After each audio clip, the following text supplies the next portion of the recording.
اللہ رب العالمین نے ارشاد فرمایا، انا اعطیناک الکوثر فصل لربک وانحر ان شانئک هو الابتر۔ یہ 30ویں پارے کے اندر سورۃ الکوثر ہے، اور تمام حضرات اس سورت کو جانتے بھی ہیں، اس کی تعلیم بھی رکھتے ہیں، اس کی تلاوت بھی کرتے ہیں، اور یقیناً آپ اس کا ترجمہ بھی پڑھتے ہوں گے۔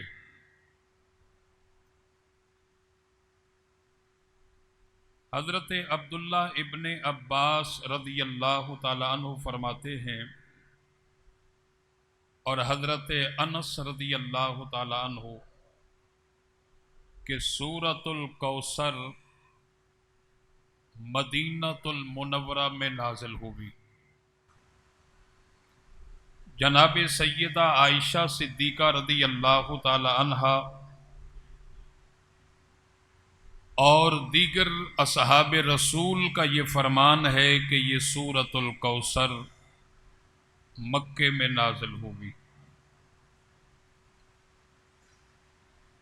میں اس سورت کا شان نزول بیان کروں اس سے پہلے اللہ رب العزت نے ہمارے نبی پاک صلی اللہ علیہ وسلم کو بیٹیاں بھی عطا فرمائی اور بیٹے بھی عطا فرمائے۔ نبی کریم علیہ الصلوۃ والسلام کی 4 صاحبزادیاں اور 2 صاحبزادے جناب سیدہ خدیجۃ الکبریٰ رضی اللہ تعالی عنہ سے ہیں۔ سرکار کی ایک صاحبزادی جناب سیدہ زینب رضی اللہ تعالی عنہا، دوسری صاحبزادی جناب سیدہ رقیہ رضی اللہ تعالی عنہا، اور تیسری صاحبزادی جناب ام کلثوم رضی اللہ تعالی عنہا، اور چوتھی صاحبزادی جناب سیدہ فاطمہ الزہرا رضی اللہ تعالی عنہا۔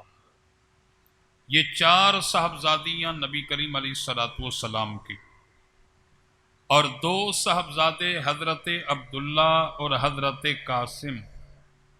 یہ 6 اولاد جناب سیدہ خدیجۃ الکبریٰ سے، اور حضور کے ایک اور صاحبزادے حضرت ابراہیم جو کہ حضور کی دوسری زوجہ سے تھے۔ سورۃ الکوثر کا شان نزول مفسرین کرام فرماتے ہیں کہ جب نبی کریم علیہ الصلوۃ والسلام کے آخری صاحبزادے کا انتقال ہوا تو سرکار کے چچا ابو لہب نے یہ بات کہنا شروع کر دی کہ نبی کریم علیہ الصلوۃ والسلام کا نسب ختم ہو گیا، اور کفار کو جا کر کے جب بتایا تو کفار کے اندر ایک شور برپا ہو گیا، اور وہ کافر کہنے لگے کہ حضور کا نسب ختم ہو گیا، اب تبلیغ دین کے حوالے سے، پیغام دین کے حوالے سے، اس پیغام کو آگے لے کر کے چلنے والا، اس پیغام کو آگے پہنچانے والا تو حضور کی اولاد میں کوئی باقی نہ رہا، تو لہذا دین اسلام کی تبلیغ کا جو سلسلہ ہے پیغام دین کے حوالے سے یہ ختم ہو جائے گا۔ اور ایک بدبخت کافر، ایک اور روایت کے اندر ہے، جس کا نام آس بن وائل تھا، اس کافر نے نبی کریم علیہ الصلوۃ والسلام کو اس بات کا طعنہ دیا کہ آپ ابتر ہو گئے ہیں۔ ابتر عربی میں اس سے کہتے ہیں کہ جس کی اولاد نرینہ باقی نہ رہے۔ نبی کریم علیہ الصلوۃ والسلام کیونکہ اللہ کے آخری نبی ہیں، ہمارا اس بات پر ایمان اور یہ عقیدہ ہے، خالق کائنات نے خود ارشاد فرمایا ما کان محمد ابا احد من رجالکم ولکن رسول اللہ وخاتم النبیین۔ حضور پر نبوت مکمل کر دی گئی، اب حضور کے بعد کوئی شخص منصب نبوت پر فائز نہیں ہو سکتا، اور اللہ کی حکمت بھی یہی ہے کہ حضور کی اولاد نارینہ کا باقی نہ رہنا اور حضور کی اولاد کا وصال کر جانا، اس میں اللہ کی حکمت تھی، اور وہ حکمت یہی ہے کہ نبی کریم علیہ الصلوۃ والسلام کے بعد کوئی نبی نہیں ہے، کوئی نبی نہیں ہوگا۔ اور جب اس آس بن وائل نے میرے اور آپ کے پیارے نبی کو اس بات کا طعنہ دیا کہ آپ تو ابتر ہو گئے ہیں، آپ کی اولاد کا سلسلہ تو ختم ہو گیا ہے، آپ کا نسب تو کٹ چکا ہے، اس پر اللہ رب العالمین نے سورۃ الکوثر نازل فرمائی اور جبریل امین سے فرمایا کہ اے جبریل، وحی کلام الرحمن لے کر میرے محبوب کے پاس حاضر ہو جاؤ، اور جاؤ جا کر کے میرے نبی سے یہ بات کہہ دو، کلام الرحمن کی وحی جا کر کے میرے نبی کی بارگاہ میں جو ہے وہ یہ وحی پیش کرو، اور جا کر کے بتا دو کہ ان کافروں کی، ان بدبختوں کی کیا مجال ہے کہ یہ آپ کے نسب کو ختم کریں یا آپ کے نسب کو جاری کریں، یہ تو میرے اختیار کے اندر ہے۔ پیارے مصطفیٰ، ان کافروں کی باتوں کو سن کر آپ نے نہ گھبرانا ہے نہ پریشان ہونا ہے، میں آپ کا رب ہو کر آپ کو تسلی دیتا ہوں، میں آپ کی اولاد کے اندر اتنی کثرت ڈال دوں گا، قیامت تک پوری دنیا کے اندر حسنی حسینی سید نظر آئیں گے۔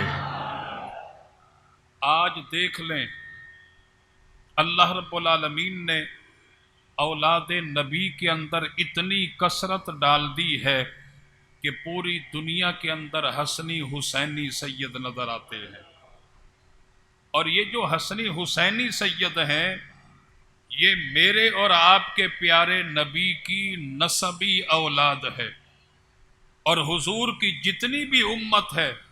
یہ ساری کی ساری نبی پاک علیہ الصلوۃ والسلام کی مانوی اولاد ہے، یعنی روحانی اولاد ہے۔ اور ان کفار نے، خاص کر کے آس بن وائل نے حضور کو طعنہ دیا تھا کہ نعوذ باللہ من ذالک آپ ابتر ہو گئے ہیں، لیکن ابتر حقیقت میں وہ خود ہو گیا تھا۔ ابتر کیونکہ یہ سورۃ الکوثر کے اندر ہے نا، انا اعطیناک الکوثر، الکوثر کا معنی امام فخر الدین رازی رحمت اللہ علیہ فرماتے ہیں الکوثر سے مراد حضور کی اولاد کی کثرت ہے، جہاں اور بہت سارے معنی ہیں، یہاں الکوثر سے مراد حضور کی اولاد کی کثرت ہے۔ اور پھر آگے فرمایا انا اعطیناک الکوثر فصل لربک وانحر ان شانئک هو الابتر، فرمایا کہ بے شک پیارے حبیب آپ کا دشمن ابتر ہے، آپ کا دشمن ابتر ہے۔ اب وہ آس بن وائل جس نے حضور کو طعنہ دیا تھا، محترم حضرات، وہ ابتر ہوا۔ اب آپ کے ذہنوں میں یہ سوال پیدا ہو سکتا ہے کہ سیالوی صاحب، آس بن وائل کے تو 4 بیٹے تھے، آپ یہ کہہ رہے ہیں کہ وہ ابتر ہوا، جب اس کے 4 بیٹے ہیں تو ابتر کس طرح ہوا؟ محترم حضرات، مفسرین کرام نے اس سوال کا جواب بھی لکھا ہے، فرمایا کہ آس بن وائل کے 4 بیٹے ضرور تھے، لیکن ان چاروں کے چاروں نے اپنے باپ کو چھوڑ کر نبی پاک علیہ الصلوۃ والسلام کا کلمہ پڑھا اور میرے نبی کے سچے غلام بن گئے، اس لیے آس بن وائل ابتر ہو گیا۔